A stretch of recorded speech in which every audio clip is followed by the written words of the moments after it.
Ouçamos todos boa notícia que vem da vida, que vem do amor. Ouçamos todos boa notícia, é o Evangelho de Deus Salvador. Olá a todos e todas, bom dia, boa tarde, boa noite, dependendo do horário que vocês assistem esse programa. Nosso programa Evangelho para Além dos Templos ou dos Tempos. Mais uma vez aqui estamos no ar pela TV Causas da Vida, pelo canal do Zé Vicente Oficial, pelo canal do Marcelo Barros, que já está aqui conosco, e também pelo canal do Frei Gilvander. Marcelo, uma alegria sempre estar aqui com você. Muito obrigado, Ana Helena, uma alegria muito grande.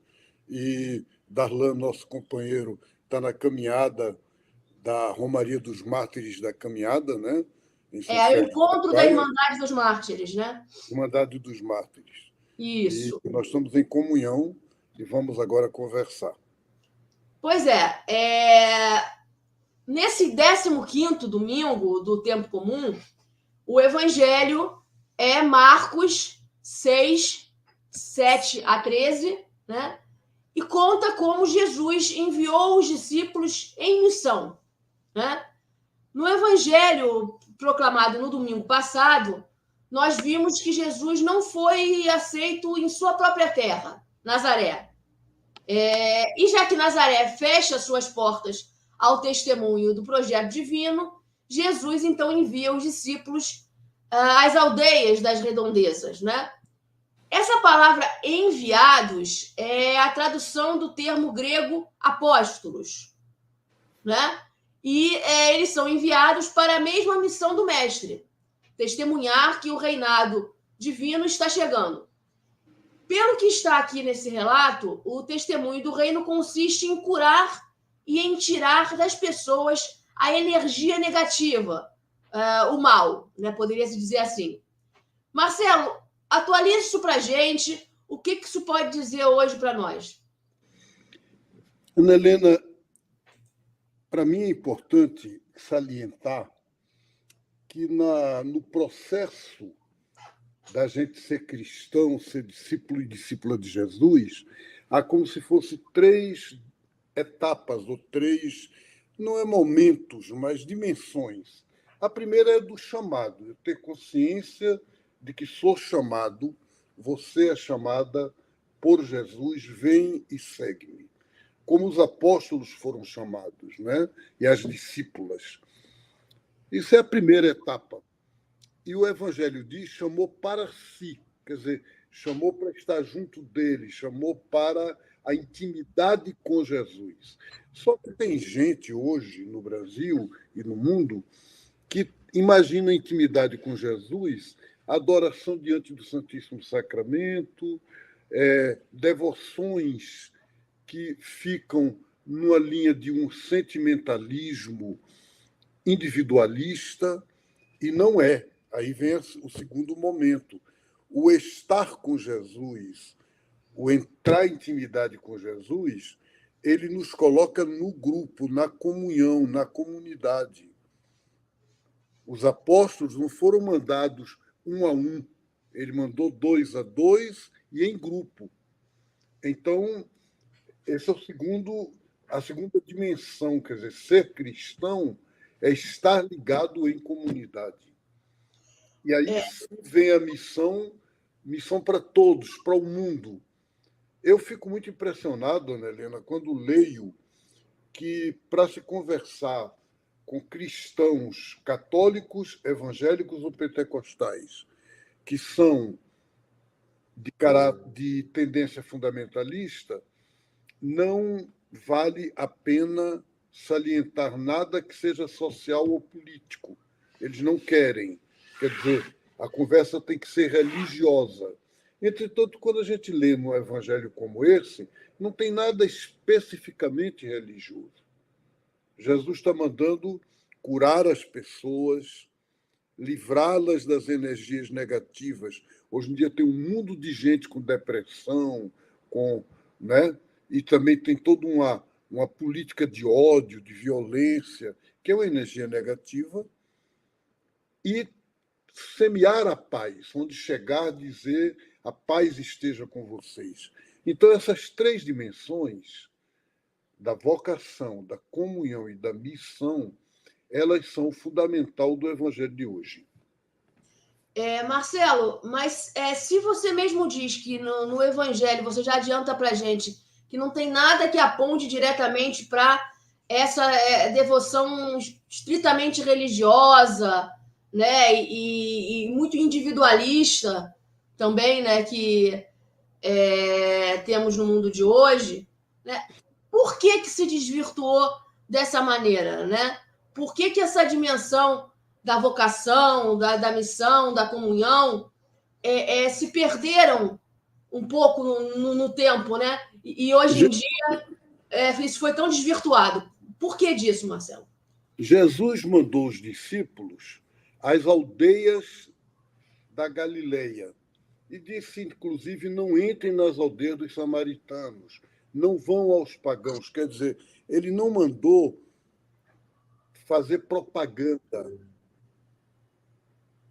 E o que aconteceu é que, depois de Jesus, os discípulos e discípulas de Jesus quiseram apoio do poder político e social para poder viver as comunidades de igreja.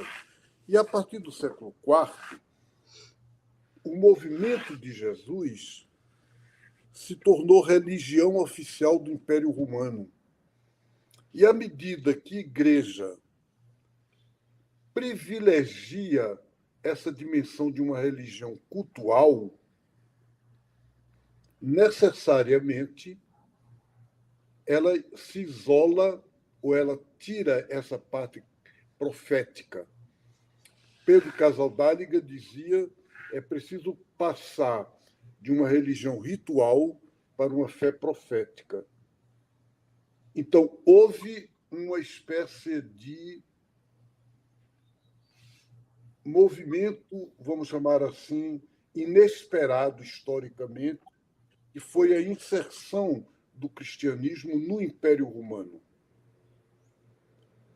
Isso provocou o que a gente chama hoje de cristandade. É preciso ir além, é preciso superar isso para voltar à profecia do Evangelho. Perfeito. Nesse relato especificamente do Evangelho, se fala em discípulos, e somente em discípulos, né, no masculino. Né? É claro que nós sabemos que, tanto na época de Jesus, no movimento de Jesus, e depois ao longo da história, tivemos muitos profetas, homens, né, que doaram realmente sua vida para atender a esse chamamento, né, da vocação, da missão. Né? Inclusive, eu estou aqui atrás com o cartaz do Frei Tito, né, que esse ano está fazendo 50 anos do martírio dele. No dia 10 de agosto se completam 50 anos, e é um exemplo disso. Mas nós tivemos também muitas mulheres, né? E, claro, mesmo na época de Jesus, já tínhamos, né? Só que nesse evangelho não se fala delas, né? Eu queria que você comentasse isso. O evangelho de Marcos, que nós escutamos, foi escrito nos anos 70 depois de Cristo. Portanto, já uns 40 anos depois que tinha acontecido a Páscoa de Jesus. E, provavelmente, no mundo culturalmente masculino, patriarcal, no qual as mulheres eram muito dependentes do homem e não tinham liberdade individual, Jesus foi um rabino que revolucionou isso. Não se conhece, da época de Jesus, rabinos judaicos que tinham discípulos e discípulas. O Evangelho de Lucas, no capítulo 8, chega a dizer o nome delas. Maria Madalena, Salomé, Joana. Diz o nome delas, umas 8. E tinham outras. Ele diz, aquelas são algumas. E que seguiam Jesus como os apóstolos seguiam. e foram até Jerusalém, arriscaram a vida. Mas o Evangelho de Marcos, ele tem essa dimensão porque ele está escrevendo para a comunidade naquele momento, naquele contexto. Então, naquele contexto que ele está escrevendo, havia uma guerra, a guerra dos romanos contra os judeus. A guerra é coisa de homem, principalmente naquela cultura. Então, por causa disso, eu acredito que ele não salientou a participação das mulheres nessa missão dos 12. Havia mulheres como discípulas de Jesus, mas quando você divide discípulos e apóstolos, os apóstolos eram todos homens. Então, hoje, a discussão nas igrejas é a respeito do ministério feminino. E aí tem gente que raciocina e argumenta com esse argumento. Jesus teve 12 apóstolos, todos homens. E aí a gente pode dizer, pois é, mas eram também todos judeus. Então, portanto, só pode ser discípulo de Jesus hoje quem é judeu. Então, isso não é para limitar a atualização da fé. É simplesmente para a gente compreender o momento histórico. E aquele momento histórico, naquele contexto geográfico, eu não estou defendendo o Evangelho, acho que ele deveria ter incluído a participação feminina, mas não incluiu. O Evangelho de Lucas incluiu. Perfeito. Marcelo, nesse Evangelho também especificamente, aparece que se as pessoas não aceitarem os discípulos, eles devem sacudir contra essas pessoas até o pó de suas sandálias, né? É usada essa figura de linguagem, né? O que significa isso para nós na atualidade hoje? O que a gente poderia entender por sacudir contra as pessoas até o pó de suas sandálias? O que ele quis dizer naquela época e o que a gente pode entender disso hoje? Eu penso que a gente pode entender hoje que, apesar de ser contra a violência, a gente acaba sendo tocado por ela. Ela contagia, há um contágio. Hoje, o grande problema no mundo é a imunização de doenças, com as vacinas, com várias coisas, né? Se fala também até de vírus da internet.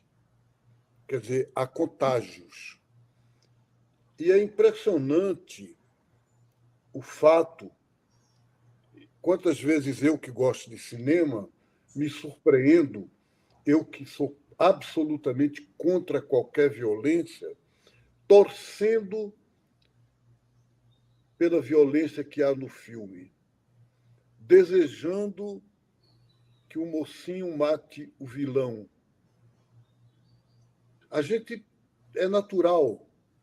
Então, o que o Evangelho de hoje diz é: sacuda o pó da poeira daqueles que não receberam o Evangelho, que não acolhem a mensagem do reino de Deus, significa não se deixe influenciar por eles. Mantenha sua independência. Não é nenhuma questão de hostilidade, não é nenhuma questão de condenação a quem não acolhe o reino, mas é de proteção daqueles e daquelas que devem testemunhá-lo. Fiquem livres. Não, vocês tentaram, ele não recebeu, vão em frente. Mas não deixem que a influência dele ou dela provoque em vocês nenhuma mudança. Tem aquela música que fala: levanta, sacode a poeira e dá a volta por cima. Pronto, né? Levanta, sacode a poeira. Acho que é uma excelente tradução. Perfeito. Então, a gente vai se encaminhando aqui para o final do nosso programa de hoje. Quem vive hoje no Brasil e assume essa missão, né, sabe que esse modo de testemunhar o reino de Deus, né, não parece fadado ao sucesso, né? Nem no meio do povão, nem nos próprios ambientes da igreja e do clero. No entanto, a caminhada libertadora, pessoal, continua, né? A história continua, né? Nesse domingo, na prelazia de São Félix do Araguaia, está se encerrando, né? Mais um encontro, né, dos mártires da caminhada, né? Lá em Ribeirão Cascalheira, né? E mesmo no meio do sofrimento e do martírio, Jesus dá aos discípulos e discípulas, né? Importante frisar discípulos e discípulas, né? O poder sobre as energias negativas e lhes manda curar e libertar as pessoas do mal. Não é isso, Marcelo? É isso mesmo, Ana. E eu tenho a impressão de que a gente tem que ter essa consciência de que a missão de Jesus se realiza sempre em situações de tensão. É normal que o mundo tenha outra direção. Então, não ser acolhido, viver numa dimensão de conflito, faz parte do cotidiano da missão evangélica. E a gente tem que assumir isso. Que Deus nos abençoe, nos fortaleça nesse caminho e que nós possamos nos apoiar uns aos outros e seguir juntos e juntas. Então é isso. Que Deus nos abençoe. Mais um domingo abençoado para vocês e até o próximo domingo com o Evangelho para além dos templos ou dos tempos. Um abraço Obrigado, a todos. Ana Helena. Tchau. Tchau.